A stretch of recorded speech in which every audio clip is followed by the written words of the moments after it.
Em nome do Senhor Jesus Cristo, tomaremos a palavra de Deus em 1 Coríntios, capítulo 9, versículo 16, para tratarmos convosco deste tema, salvos para testemunhar. Porque se anuncio o Evangelho, diz o texto, não tenho de que me gloriar, pois me é imposta essa obrigação. E ai de mim, se não anunciar o Evangelho. Ai de mim, se não anunciar o Evangelho. Amado Jesus, o teu Espírito Santo, cujo ministério é revelar-nos a palavra, revelar-nos a tua bendita pessoa e revelar-nos em ti o Pai, que Ele execute esta obra em nossos corações, nesta hora para a tua glória. Em teu nome. Amém. A primeira verdade que temos a destacar neste estudo é: Deus é soberano. Não há uma autoridade sobre a de Deus. Há muita autoridade contra Ele, mas acima dele ninguém pode se elevar.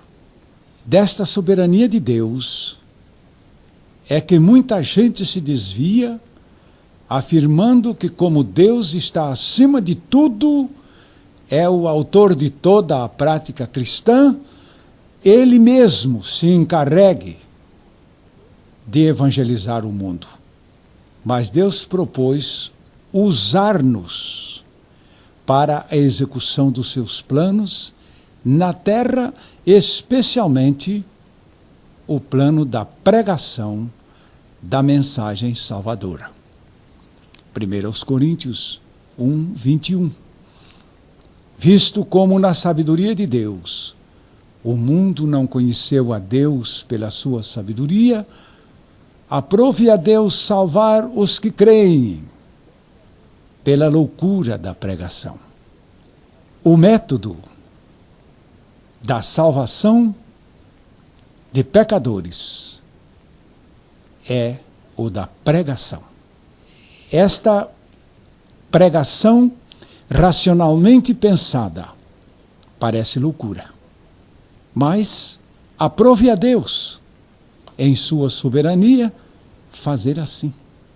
Ele nos regenerou para uma finalidade toda especial, que é a de pregarmos o seu Evangelho a toda a criatura.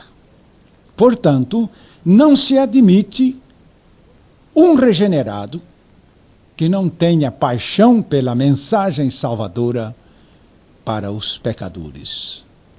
Em primeiro plano, temos as ordens do Deus soberano aos renascidos. Se cremos na sua soberania, obedeçamos, portanto, às suas ordens. Soberano é aquele que determina e não pode ser desobedecido. Se alguém diz crer nessa soberania e não se submete a esta autoridade do soberano, não crê em soberania coisa nenhuma. E ele então nos ordenou em sua soberania. Capítulo 24 de Lucas, versos 45 a 49. Então, abriu-lhes o entendimento para compreenderem as Escrituras.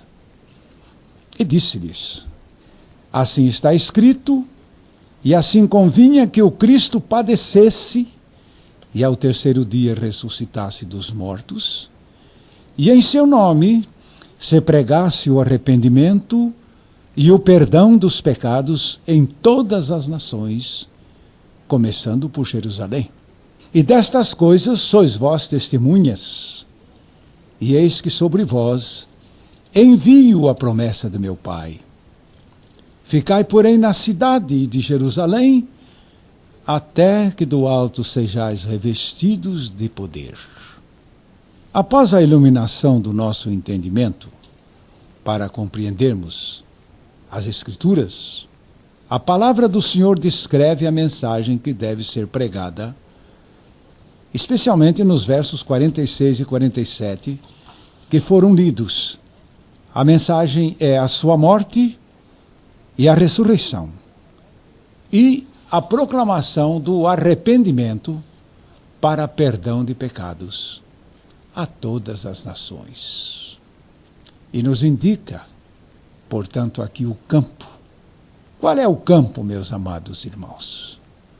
A palavra disse: todas as nações. Logo, não temos que fugir àquela ordem do Salmo 2:8, onde o Senhor nos diz: pede-me e eu te darei as nações por herança e os confins da terra por possessão. Porque o seu campo são todas as nações. Mas quem deve levar esta mensagem, diz o verso 48, e destas coisas sois vós testemunhas. Quem são as testemunhas? Eu levanto aqui a minha mão e digo: presente, Senhor Jesus, eis-me aqui, sou testemunha desta tua morte e ressurreição, porque verdadeiramente morri e ressuscitei contigo, e posso contar ao mundo inteiro este fato que se acha em mim. Sou testemunha, não falsa testemunha, porque testifico do que experimentei. O Senhor nos regenerou para sermos testemunhas desta experiência regeneradora. Então pregaremos nossa morte e ressurreição com Jesus Cristo para o arrependimento e perdão de pecados a todas as nações. Esta tarefa é imensamente grande. Não somos capazes de cumpri-la. E para isto temos a provisão do poder do alto. O Pai nos prometeu e, portanto, nos reveste do seu poder para cumprirmos essa tarefa gigantesca. Lembro-me daquele dia, quando o Senhor me deu a visão do mundo perdido e a responsabilidade de anunciar-lhe a palavra.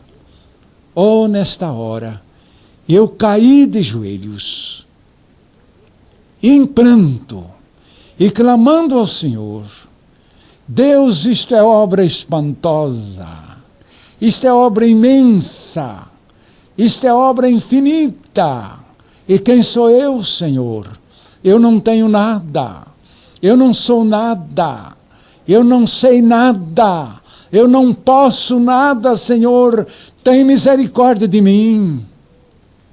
Mas o Senhor me respondeu: eu te revesti de poder para este fim. Desde então, o seu poder vem operando em mim.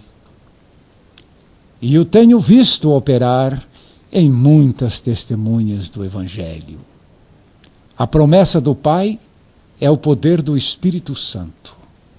Nada podemos fazer. É preciso que o Espírito realize com o seu poder esta grande obra. E aparece Atos 1:8, onde o Senhor Jesus diz: mas recebereis o poder ao descer sobre vós o Espírito Santo, e sereis minhas testemunhas, tanto em Jerusalém, como em toda a Judeia e Samaria, e até aos confins da terra. Mais uma vez notamos que o Senhor nos salvou para sermos suas testemunhas, e que o poder do Espírito Santo nos é outorgado para esta missão, e que o campo ainda não se acabou, porquanto somos suas testemunhas, não só em Jerusalém, não só na Judeia, não só na Samaria, mas até os confins da terra. E ainda não chegamos lá. Portanto, como diz Josué 13:1, ainda há muita terra para se conquistar, disse o Senhor. Falemos mais sobre a ordem desse Deus soberano. Em Marcos, capítulo 16, versos 15 e 16, aliás, 15 a 20, 15, 16 e 20. E disse-lhes: ide por todo o mundo, pregai o evangelho a toda criatura. Quem crer e for batizado será salvo, mas quem não crer será condenado. E eles, tendo partido, pregaram por todas as partes, cooperando com eles o Senhor e confirmando a palavra com os sinais que se seguiam. Nos versos iniciais, temos a ordem do Senhor. E a ordem leva esse verbo ide. Você sabe que fé não funciona sem verbo? Você crê? Crê o quê? Podemos crer no substantivo, mas o próprio substantivo tem que estar em ação, pois a ação da fé se sintoniza com o verbo em relação ao substantivo. Aqui, se você crê, você vai. Em Lucas 24, 49, quem crê fica esperando até ser revestido do poder. No Salmo 37, quem crê deleita-se no Senhor, entrega-se ao Senhor, confia no Senhor, descansa no Senhor e espera no Senhor. Em Isaías 28, 16 diz: quem crê não se apresse. Veja bem que o verbo está anexo à fé. Em Hebreus 11, quem crê oferece, prepara, obedece, recebe, abençoa, recusa, escolhe, deixa, celebra, passa, acolhe, vence reinos, pratica justiça, alcança promessas, fecha boca dos leões, apaga a força do fogo, sofre tudo. E aflito, desamparado e maltratado, exatamente tudo isto é ação no ato da fé. Em Êxodo 14, 14, o Senhor diz: o Senhor é quem pelejará por vós, e vós calareis. Aqui quem crê, se cala. Mas em 2 Coríntios 4, 13, quem crê, fala. E temos, portanto, nós o mesmo espírito de fé, como está escrito: cri, por isso falei. Nós cremos também, por isso também falamos. Duvido da experiência de novo nascimento daquele que se nega ao cumprimento da ordem do Senhor, quando nos disse: fala e não te cales. Não creio na regeneração desses mudos. De certo, são surdos também. E precisam ser libertados do espírito surdo-mudo. E há também uma classe de não regenerados que procuram falar, mas estes nada dizem porque não são testemunhas. Não têm a experiência. Não têm o que dizer, porque não são testemunhas. Não tendo a experiência, não têm o que dizer. Falar sem experiência é o mesmo que emitir cheque sem fundo. Não tem fundo, não tem valor. Porque a palavra de Deus diz: eu criei, por isso falei. Evangelização, pregação do Evangelho, é uma ordem do Deus soberano, e a prova de que se crê na soberania de Deus é a obediência às suas ordens. Se cremos na sua soberania, podemos evangelizar o mundo. Em Mateus 28, 16 a 20, o Senhor nos dá outra vez a missão de pregar o Evangelho ao mundo inteiro. E os 11 discípulos partiram para a Galileia, para o monte que Jesus lhes tinha designado. E quando o viram, o adoraram, mas alguns duvidaram. E chegando-se Jesus, falou-lhes dizendo: é-me dado todo o poder no céu e na terra. Portanto, ide e fazei discípulos de todas as nações, batizando-os em nome do Pai, do Filho e do Espírito Santo, ensinando-os a guardar todas as coisas que eu vos tenho mandado. E eis que eu estou convosco todos os dias, até a consumação do século. Ouvi dizer de um pregador, afirmando que a igreja não foi instituída para evangelizar, mas só para a comunhão dos irmãos. Mas isto não condiz com a palavra de Deus, porque a grande comissão do Senhor Jesus é de evangelizar. E evangelizar o mundo. E foi para toda a igreja que ele deu esta comissão. Portanto, se a igreja não evangeliza, não tem razão sequer de existir. E a comunhão, então seria o quê? Seria uma heresia? Não, a comunhão não é uma heresia. A comunhão é a consequência da evangelização, conforme o texto lido. Cumprindo a ordem de evangelizar, o Senhor Jesus Cristo nos declara: eis que eu estou convosco todos os dias até a consumação dos séculos. Alguém dirá: Senhor Jesus, eu venho ter comunhão contigo. Ele nos dirá: de onde você vem? O que você estava fazendo? E se a sua resposta for: eu venho fazendo nada, eu venho da ociosidade, a resposta de Jesus terá que ser: não tenho comunhão com vadios, mas sim com os que obedecem à minha ordem. E a sua comunhão é, de fato, com os fiéis. E disse ele: ide por todo o mundo, pregai o evangelho, não é? E eis que eu estou convosco todos os dias, até a consumação dos séculos. Isso aqui não é com todo mundo, não. É com aqueles que saíram a campo. E o Senhor estará com eles. A ordem do Senhor para irmos e pregar acha-se repetida muitas vezes na palavra. Os discutidores são envolvidos pela desobediência e acabam fazendo nada, pois a controvérsia sempre matou os obreiros, a obra e também as igrejas que a elas se entregaram. Portanto, são pobres, ignorantes, que pretendem vencer com a arma da discussão. E com isto, acontece algo tremendamente fatal, que é a perda da oportunidade de se colher os frutos do campo e dos campos que já estão prontos para a ceifa. Isto disse Jesus em João 4,35. Disse o Senhor: levantai os vossos olhos e vede as terras que já estão brancas para a ceifa.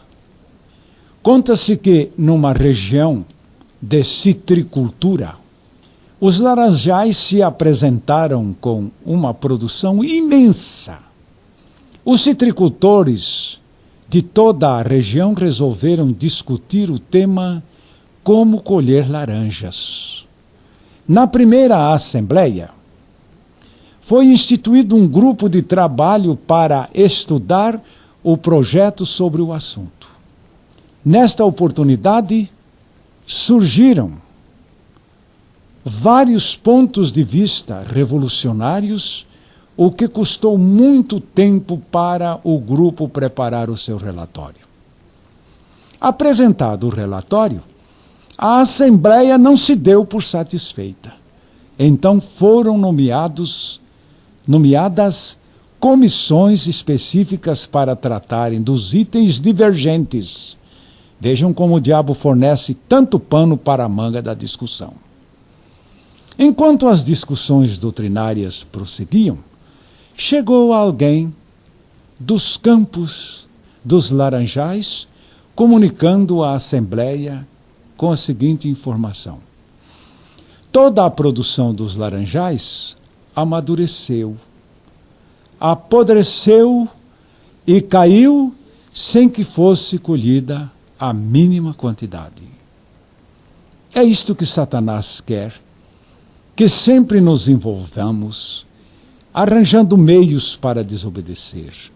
As almas preciosas perecem em massa, sem que a igreja se desperte para socorrê-la, com a pregação da morte, ressurreição e vida de Cristo Jesus em cada um deles.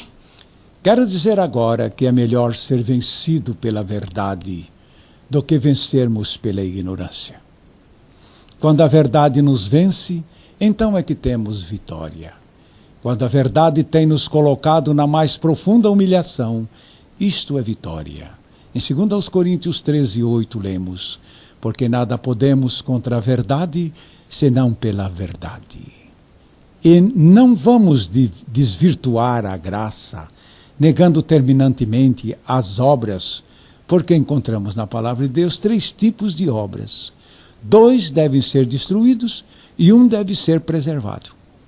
As obras que nós mesmos realizamos são as chamadas nossas obras, as quais estão condenadas por Deus, são trapo de imundícia, não vale nada, não tem valor.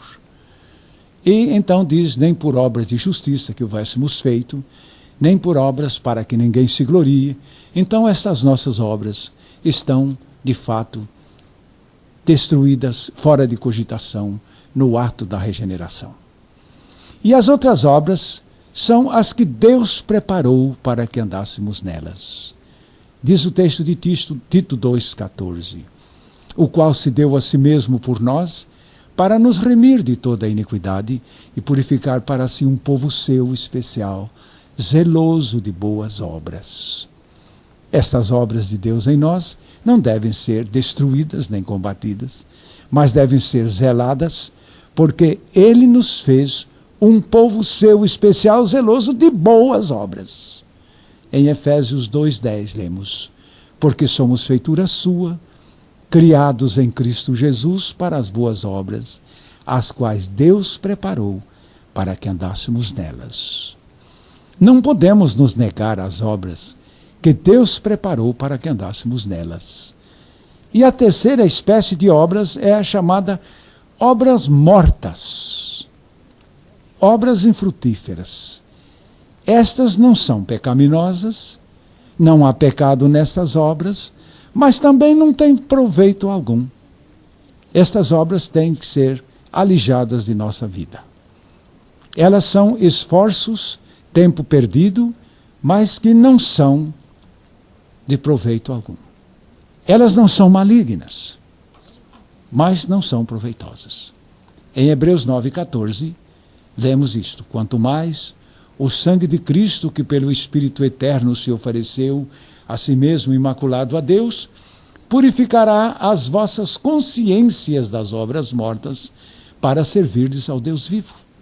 Precisamos da purificação de nossa consciência das obras mortas, porque elas nos impedem de servir ao Deus vivo.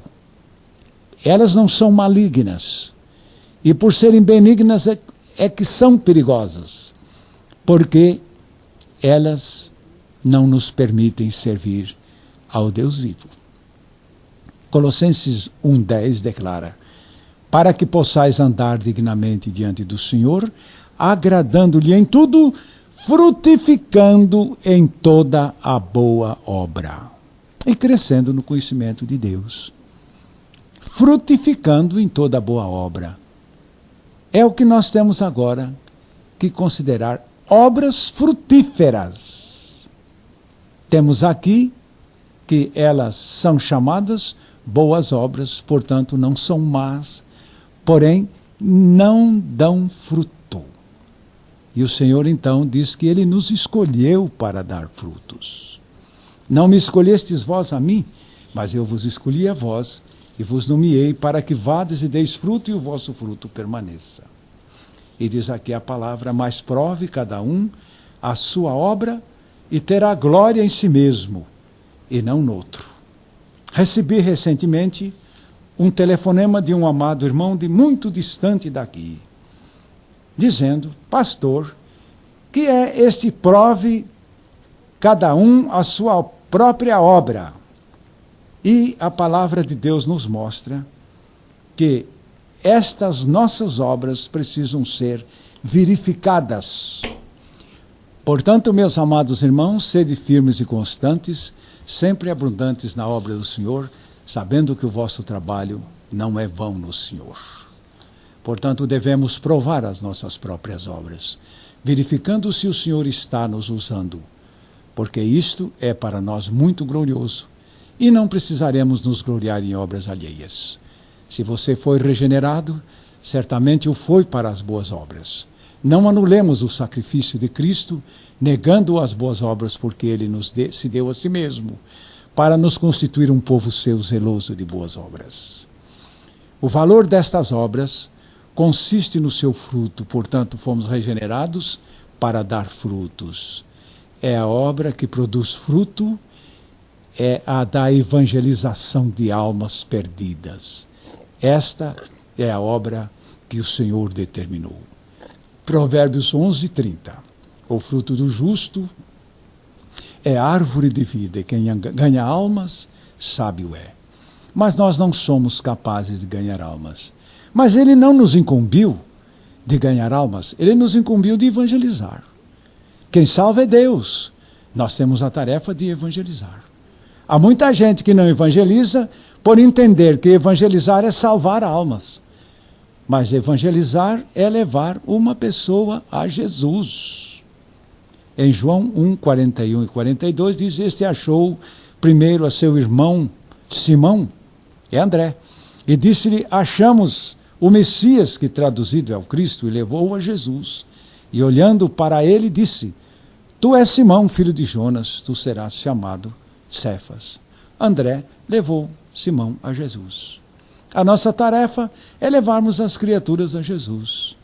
Longa discussão religiosa não é evangelizar, pois podemos discutir sem levar alguém a Jesus, e isto não é evangelizar.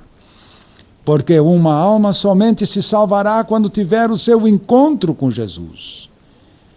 Quando vamos a Jesus, começamos a orar. E no ato da oração é que ocorre a salvação de uma alma. Estamos vendo uma imensa multidão de almas que testificam da sua salvação no momento em que clamaram ao Senhor. É uma lei bíblica. Em Romanos 10:13 diz: porque todo aquele que invocar o nome do Senhor será salvo. Ora, esta invocação é orando. E a palavra nos declara que existe, então, esta salvação no ato da oração. E será possível que levemos uma pessoa a provar sua natureza perversa, que Jesus Cristo é a solução, pela inclusão na morte e ressurreição com Ele, e mostrarmos depois que é possível esta vida de Cristo no seu interior e a felicidade perene, e ainda não vamos levar esta pessoa a encontrar-se com Jesus, a fim de receber a sua graça, a sua misericórdia? Se você é uma nova criatura realmente, lembre-se do seu ponto decisivo, que foi num ato de oração humilde e sincera que você atingiu a sua experiência. Veja o publicano clamando do fundo da sua alma: ó Deus, tem misericórdia de mim, pecador. E Jesus declara que esta súplica foi atendida. Continuemos com este estudo no outro lado da fita.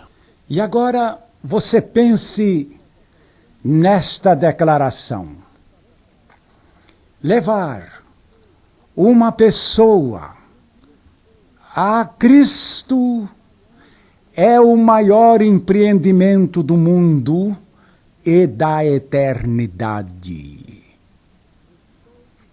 Estou desafiando com esta declaração a todos os que a queiram contestar.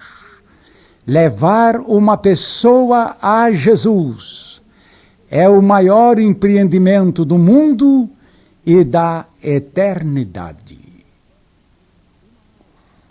Uma alma vale mais do que o mundo inteiro. Jesus declarou em Marcos 8, 36 e 37. Pois que aproveitaria o homem ganhar todo o mundo e perder a sua alma? Ou que daria o homem pelo resgate da sua alma? O Senhor Jesus avalia uma alma acima de todos os valores do mundo. Quanto vale a sua alma? Minha irmã, responde.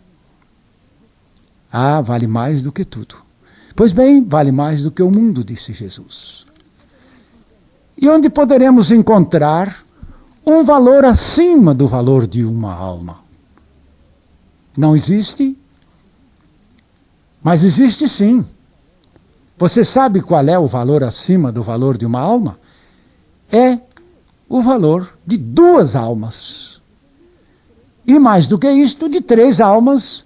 E mais do que isto, de todas as almas do mundo. É por isso que vale a pena encher o reino de Deus de almas salvas em Cristo, pela verdade da regeneração. Agora diz o texto que fomos salvos para servir, e não para vivermos na ociosidade. Em 2 Coríntios 5, 14 e 15 diz o texto: porque o amor de Cristo nos constrange, julgando nós assim, que se um morreu por todos, logo todos morreram.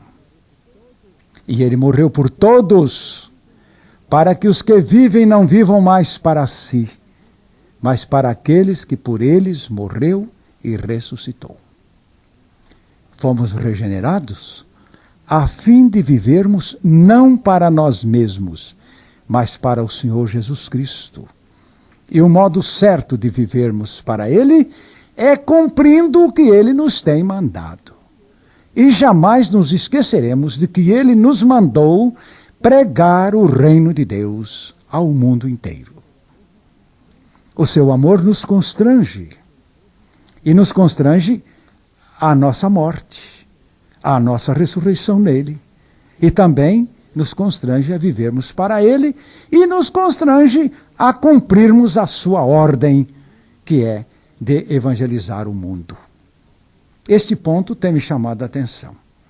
Assim como Ele me amou e fez tudo por mim, é também com amor que devo desejar o cumprimento da sua vontade.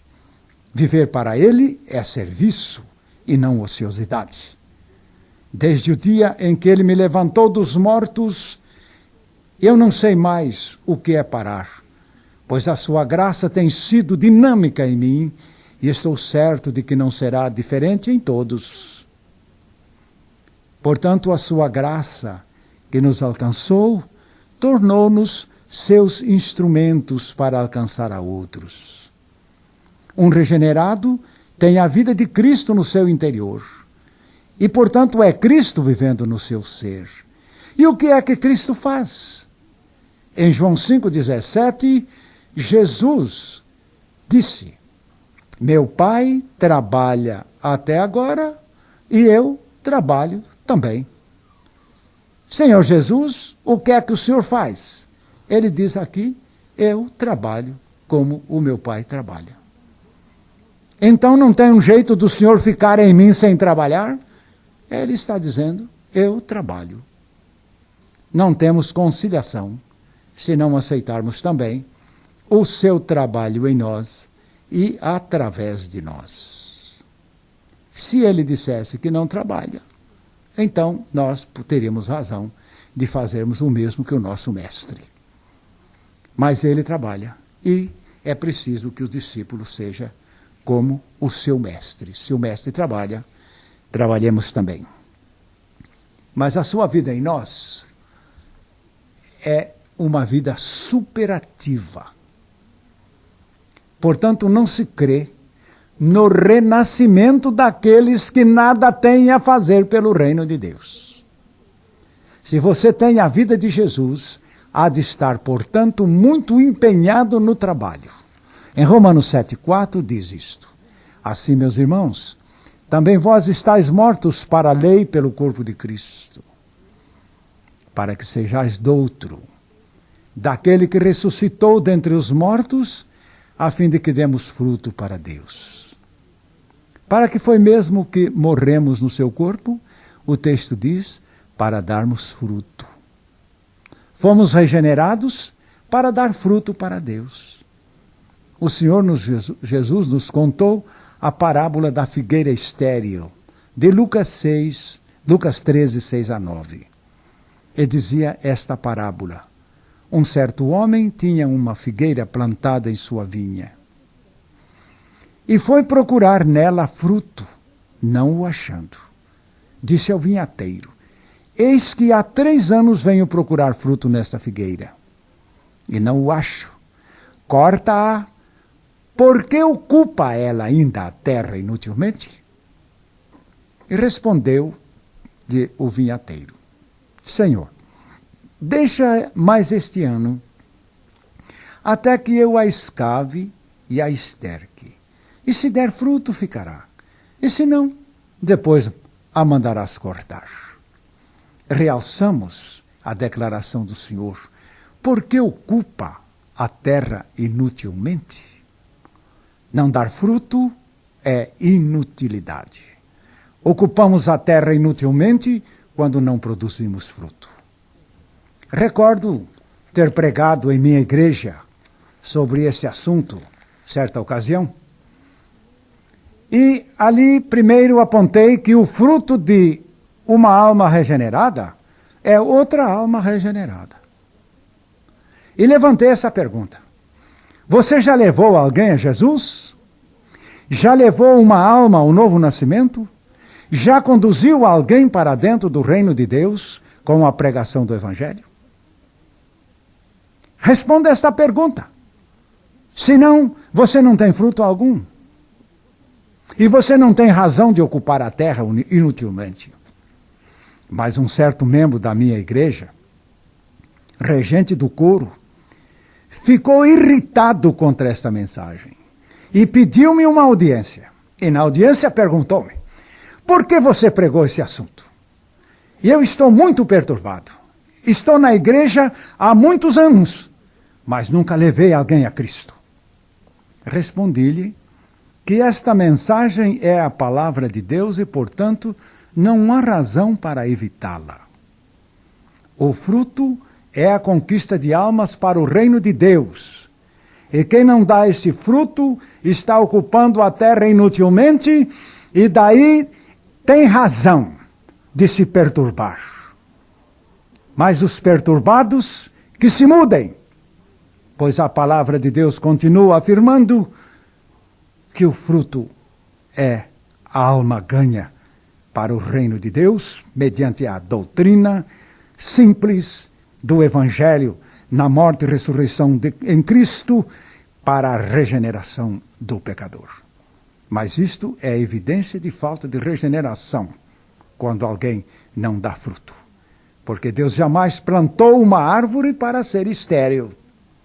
Em João 15,16, disse Jesus: não me escolhestes vós a mim, mas eu vos escolhi a vós e vos nomeei para que vades e deis fruto, e o vosso fruto permaneça, a fim de que tudo quanto em meu nome pedirdes ao Pai, Ele vos conceda. O verdadeiro discípulo de Jesus Cristo é aquele que dá fruto permanente, fruto eterno, porque a salvação de uma alma é eterna. E Jesus disse isto: mas aquele que beber da água que eu lhe der, nunca terá sede, porque a água que eu lhe der se fará nele uma fonte d'água que salte para a vida eterna. João 4,14. A única obra eterna neste mundo é uma alma salva. Lembremos-nos daquele ex-endemoniado de Gadara. Depois da sua libertação, o povo daquela província pediu a Jesus que se retirasse dos seus termos. E Jesus atendeu, porque Jesus tanto atende a sua aceitação como também a sua rejeição. Em Marcos 15, de 18 a 20, e entrando ele no barco, rogava-lhe o que for endemoniado que o deixasse estar com ele. Jesus, porém, não lhe o permitiu, mas disse-lhe: vai para a tua casa, para os teus, e anuncia-lhes quão grandes coisas o Senhor fez e como teve misericórdia de ti. E ele foi e começou a anunciar em Decápolis, isto é, em 10 cidades, o que Jesus lhe fizera. E todos se maravilharam. Uma pessoa liberta está preparada para uma vida de comunhão com Deus, obediência e serviço. Este homem desejava estar com Jesus, mas recebeu ordem do próprio Jesus para levar o testemunho aos seus amigos. E ele foi e pregou. Agora, Cristo não o enviou de volta para casa a fim de usufruir de uma graça vadia, mas ordenou-lhe que levasse o testemunho de sua experiência. Assim é que temos uma tarefa imensa de pregar o Evangelho que nos salvou a toda a criatura. Qualquer pessoa que se acha liberta realmente propaga a sua experiência. E esses que não querem propagar sua experiência, duvidem de sua libertação, porque se algo ainda lhes prende, é por falta da experiência real com a morte e libertação em Cristo. Disse o Senhor Jesus em João 12, 24. Na verdade vos digo que se o grão de trigo caindo na terra não morrer, fica ele só. Mas se morrer, dá muito fruto. Duas coisas impossíveis temos aqui. Se alguém não morrer em Cristo, é impossível que dê fruto. E se alguém morrer em Cristo, é impossível ficar sem fruto. E agora temos esta verdade. Se alguém se acha liberto, obedece. Quem crê na soberania de Deus, mostra a sua fé pela obediência a essa soberania. Ele nos mandou pregar, e como Paulo, somos devedores desta mensagem ao mundo perdido. E ai de mim, se não pregar o Evangelho. Tiro estas aspas para declarar como minha esta frase. Ai de mim, se não pregar o Evangelho. Ai, porque há uma ordem soberana do grande Deus que nos amou, nos salvou pela regeneração e nos mandou pregar. Ai de mim se não cumprir essa ordem. E ai de mim por ter de contemplar multidões caídas na perdição, porque lhes não preguei o evangelho da salvação. Somos também devedores desta mensagem ao mundo perdido, sem dúvida. Em Romanos 1, 14 e 15, eu sou devedor, tanto a gregos como a bárbaros, tanto a sábios como a ignorantes. E assim, quanto está em mim, estou pronto para também vos anunciar o Evangelho. Não é honesto ficar devendo e não pagar. Li certa vez um romance do qual relato um detalhe. Sua Majestade o Imperador enviou ao seu general, comandante e chefe das tropas que se achava no campo de batalha. Enviou-lhe um ofício por mãos de um soldadinho. Quando este chegou perante o comandante, entregou-lhe o ofício. O general leu a ordem e quis protestar. Porém, o soldadinho levantou-se e saltou para o seu cavalo e gritou: General, há uma ordem de Sua Majestade, não se discute. E virou o animal rápido e sumiu pela estrada fora. Haverá majestade maior do que a do Senhor Jesus Cristo? Ele nos ordenou que pregássemos o Evangelho a toda criatura. Ousaria alguém discutir a sua ordem? Qual o caminho a seguir? A doutrina que verificamos aqui implica na obediência. Se você pregar o Evangelho, estará validando o sacrifício de Cristo, porque Ele morreu por todos. Portanto, todos têm o direito de serem alcançados por esta mensagem. Hebreus 2:9. Vemos, porém, coroado de glória e de honra aquele Jesus que fora feito um pouco menor do que os anjos, por causa da paixão da morte, para que, pela graça de Deus, provasse a morte por todos. Se valorizamos a humilhação de Cristo, a graça de Deus e a sua morte por todos, levemos a todos essa palavra que Ele nos mandou pregar. temos uma ordem na palavra de Deus, a qual consideramos muito deleitável. Colossenses 1:10. Para que possais andar dignamente diante do Senhor, agradando-lhe em tudo. Agradar a Deus em tudo é o mais precioso prazer de uma alma renascida. Você já pensou na importância de agradar a Jesus? Em Isaías 53:11 diz: o trabalho de sua alma ele verá e ficará satisfeito. Mas quando ficará satisfeito? Quando ver o trabalho da sua alma. Ouvi, certa ocasião, o missionário Jim Steyer abordar este pensamento. O nosso trabalho de evangelizar as almas agrada ao Senhor. Eu sei que estarei no céu, na presença de Jesus, e espero contemplar a sua face. Porém, espero contemplá-lo satisfeito por ter valorizado o trabalho da sua alma, pregando o evangelho do seu penoso sacrifício e da sua ressurreição. Porém, se contemplar a face do Senhor e vê-lo triste comigo por não ter dado importância ao trabalho de sua alma e não ter levado esta mensagem aos perdidos e ver que ele não se acha satisfeito, o céu, então, já não será mais céu para mim.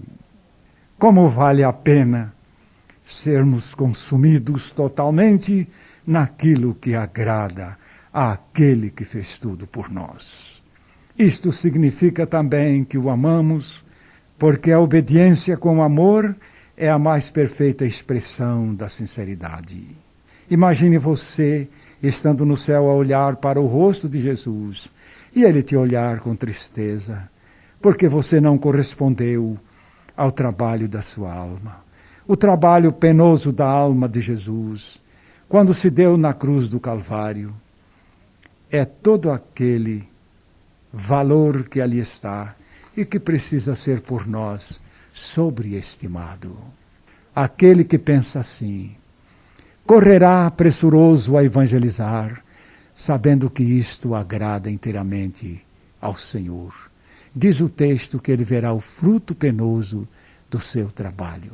Não sejamos, portanto, tropeços impedindo que se chegue ao fruto do seu penoso trabalho. Você já tem experimentado a alegria da colheita? Muitas vezes a semeadura é difícil, porém a colheita sempre nos traz muita alegria. Eu já fui lavrador e experimentei o gozo da colheita abundante. Como é agradável ver a tulha cheia. O Salmo 126, 5 e 6 nos diz: os que semeiam em lágrimas cegarão com alegria. Aquele que leva a preciosa semente andando e chorando, voltará sem dúvida com alegria, trazendo consigo seus molhos. O Dr. Ensminger publicou certa vez no Jornal Batista, há muitos anos passados, duas figuras. A primeira era a do um indivíduo carrancudo, mal-humorado, triste, sisudo, e escrito embaixo: este não prega o evangelho. E a outra figura era de um cara alegre, sorridente, satisfeito e feliz. E o escrito embaixo: este prega o evangelho. Digo a você que já morreu e já ressuscitou com Cristo e que é uma nova criatura, que experimente a alegria da obra missionária que nos foi ordenada por Deus. Que maravilha é somar a alegria de Jesus à nossa alegria, quando ele tiver de declarar finalmente: o trabalho da minha alma foi realmente penoso, mas os meus pregadores levaram a palavra do evangelho até os confins da terra. E a colheita foi grande, eu estou satisfeito. Qual não será também a nossa alegria em termos cooperado com ele, a sermos participantes dos seus resultados? Por isso, os pregadores não se calem, mas levem esta mensagem a todas as nações, e as almas serão colhidas para o reino de Deus. E ele poderá ver o fruto do trabalho penoso da sua alma e ficar satisfeito. Vamos, meus amados irmãos, levar este evangelho às almas perdidas. Vamos cumprir a ordem de Jesus que nos deu esta comissão. Ide por todo o mundo, pregai o evangelho a toda criatura. Não vamos aceitar a pregação do diabo, que sempre contradiz a palavra de Deus, pois os seus seguidores arranjam toda sorte de artimanhas para impedir que os seguidores e mensageiros da regeneração pelo evangelho levem avante esta obra. Ainda existem, nos Estados Unidos, igrejas contrárias à prática da missão de pregar o evangelho. Eles se apoiam falsamente na soberania e a eleição de Deus, alegando que Deus pode salvar almas sem a evangelização. Essas igrejas não crescem, geralmente começam com o fruto do evangelismo e finalmente se acabam asfixiadas por não evangelizar. Essas igrejas são chamadas pelo nome de cascaduras. E também há muita gente desse tipo em quase todas as igrejas evangélicas, das quais duvidamos que sejam regeneradas. Estes não crescem, porquanto o que faz uma igreja crescer é o evangelismo. E também o indivíduo cresce pelo fato de evangelizar e ver o fruto do seu trabalho.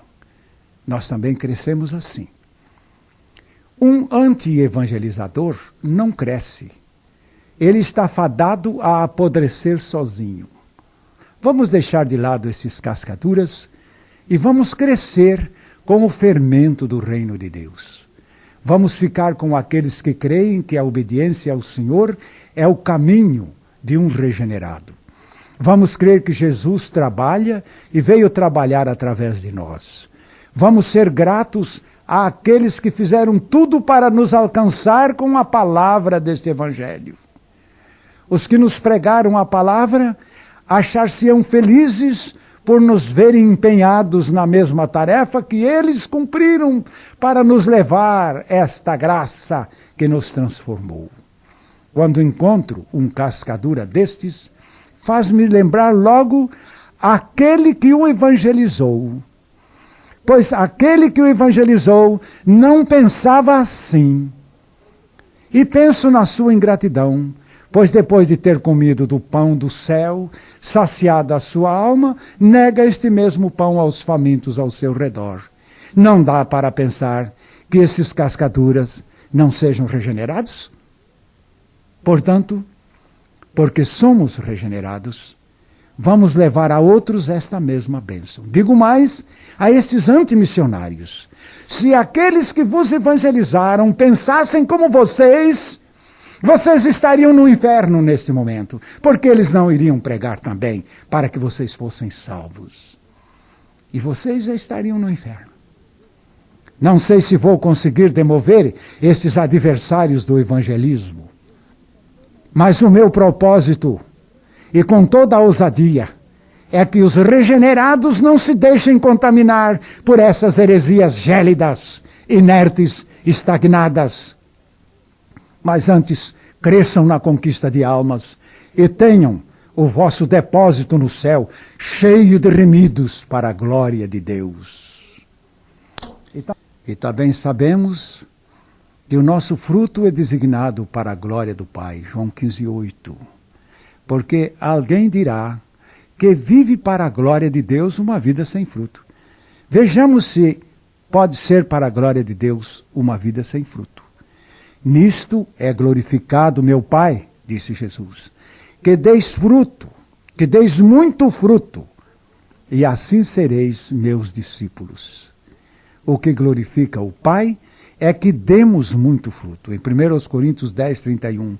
Portanto, quer comais, quer bebais, ou façais outra qualquer coisa, fazei tudo para a glória de Deus. Fruto que glorifica a Deus é aquela alma alcançada pelo evangelismo e transformada pelo poder de Deus, arrancada dos poderes das trevas e colocada dentro do Filho amado de Deus, dentro do seu reino.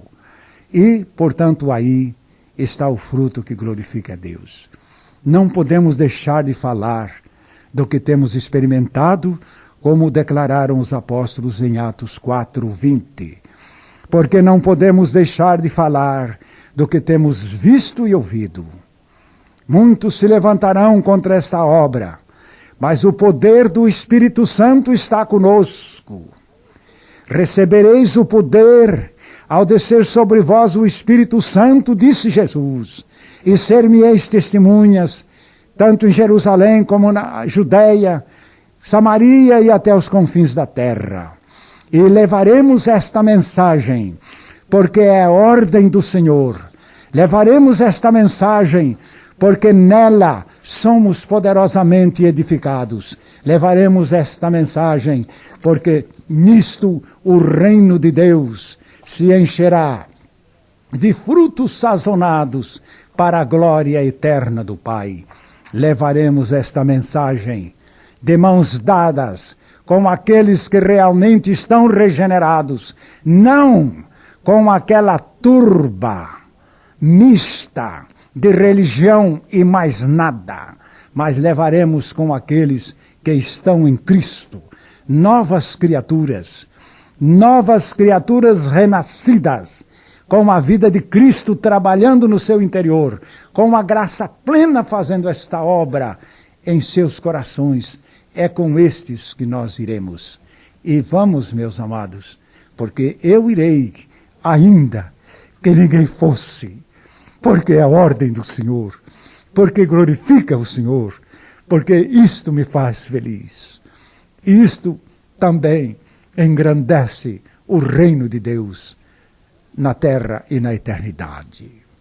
Ó Jesus maravilhoso, que no poder do teu Espírito, o teu povo, o teu verdadeiro povo, não cesse com esta mensagem. Não dê ouvido a mais nada, Senhor, mas fique firme nesta tarefa de levar almas para o teu reino, pregando este evangelho maravilhoso e o Senhor fazendo esta obra da verdade da palavra que realmente regenera. Glória a Jesus pela mensagem da sua palavra que já chegou até nós. E por esta glória de Jesus, levaremos esta mensagem a outros. Oh Jesus maravilhoso, nós te amamos, nós cumpriremos a tua ordem, nós levaremos sob o poder do teu Espírito esta mensagem até o fim. Amém, Senhor. Quando disseste, ide por todo o mundo, pregai o evangelho a toda a criatura. Iremos, Senhor, pela tua graça e pelo teu poder.